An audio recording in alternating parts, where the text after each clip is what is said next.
Imagine standing 80 feet underground. You look up and you see rocks hanging from the ceiling that are shining like diamonds. You hear water droplets hitting the ground as they echo through the walls. That's what I was lucky enough to experience almost every day for 4 years during my time as a cave tour guide for Diamond Caverns. Like most people, I didn't know much about caves before then. I knew that they were interesting to look at, but being a cave guide gave me a lot of unique insight onto the way caves work, and I found that they're a lot more interesting than you might think. Today I'd like to discuss the history of Kentucky cave systems, the cool critters hiding deep in the underground, how caves are formed, and how we as humans can affect cave life. Let's go ahead and start off with the history.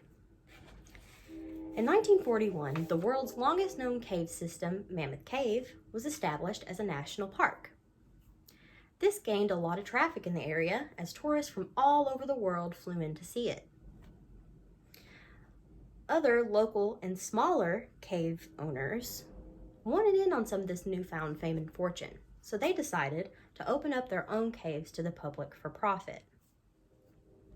They then began competing with one another to see who could get the most tourists. Friendly competition turned into full-on war when cave owners began ordering their employees to break into the competing caves and break off their formations. They did this in the hopes that the visitors would find those caves unattractive and bring themselves as well as their friends and families to their caves instead. Also, when these cave owners would see each other out on the streets, they would get into knife fights, so it became pretty dangerous. That's why a law was enforced to protect the caves and their owners. In 1988, the Kentucky Cave Protection Act was put into effect. This law made it illegal for anyone to harm or damage a cave in any way. It also made it illegal for anyone to take anything from a cave as a souvenir. For this, you could be fined up to $20,000 and can get some serious jail time as well. Another reason the Kentucky Cave Protection Act is so important is because it protects all of the cave life that inhabits them. Which brings me to my next topic. Caves are home to many different species: cave crickets, blind cavefish, bats, and more. Diamond Caverns remained a constant temperature year-round. It's also humid and a wet environment. Now, although this doesn't sound ideal for us humans, it's actually a great habitat for these little critters. My favorite critter to learn about was cave crickets. Now, they might look intimidating at first, but they're actually not a threat to us humans. They're more afraid of us than we are of them. But don't let that fool you. These cave crickets are actually pretty hardcore when it comes to cave life. When the going gets tough and they have nothing else to eat, they'll actually resort to eating each other. And even more shockingly, when they have nothing else to eat, sometimes they'll turn right around and eat their own hind legs to survive. Crazy, I know.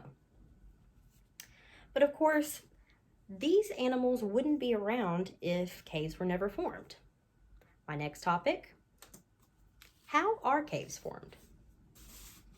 Hundreds of millions of years ago, everything we know today was underwater.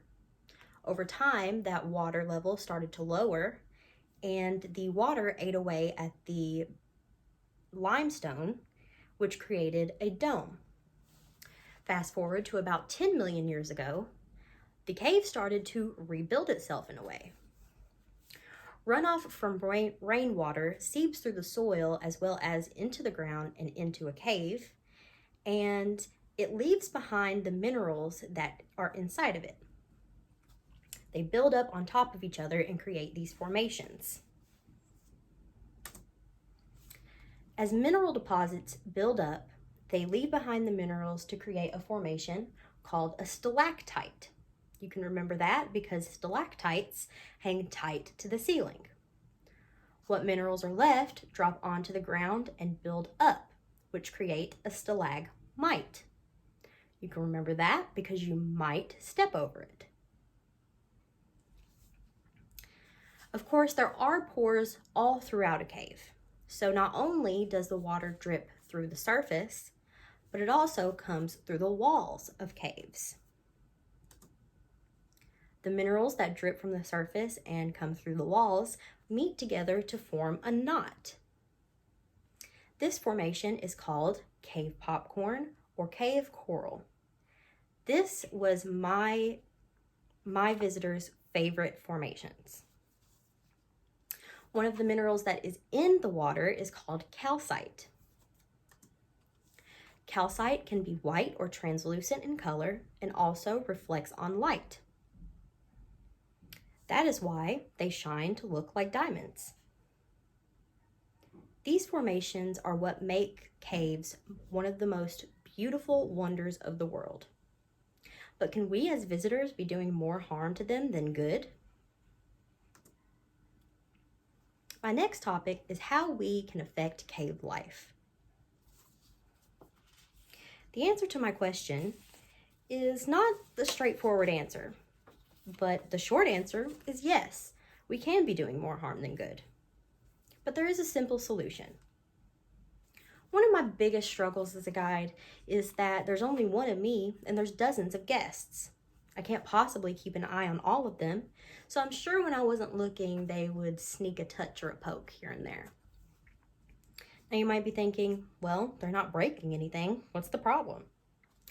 But actually, a simple touch can stop the preservation of cave life.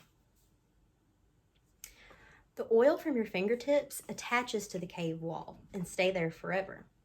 Not only does this discolor the cave wall and turns it a brownish gray color, but also the oil from your finger makes the minerals impossible to stick to the wall. So this will actually stop the cave from forming altogether. You can think about how oil and water don't mix whenever you're cooking, right? Well, the same goes for caves as well. Whenever you go on a cave tour, a cave guide will give the simple rules at the beginning of their tour. No food, no drink, no tobacco or e-cigarettes, and stay behind them at all times. But the most important rule that every guide must enforce is that you do not touch the cave formations, no matter how much you really want to. And now you know why. I learned so much during my time at Diamond Caverns. It was definitely my favorite job that I've ever had. It taught me that the world works in mysterious ways, and even though we seem small to these massive marvels, we can still affect them in a drastic way. Today we discussed the Kentucky cave system history, what living things live inside them, how caves form, and how we as humans can affect them. I hope you've taken away something that you didn't know before. And remember, next time you're down in a cave and you see a formation that looks as smooth as butter, resist the urge to touch, because with your help, we can preserve cave life for millions of years to come. Thank you.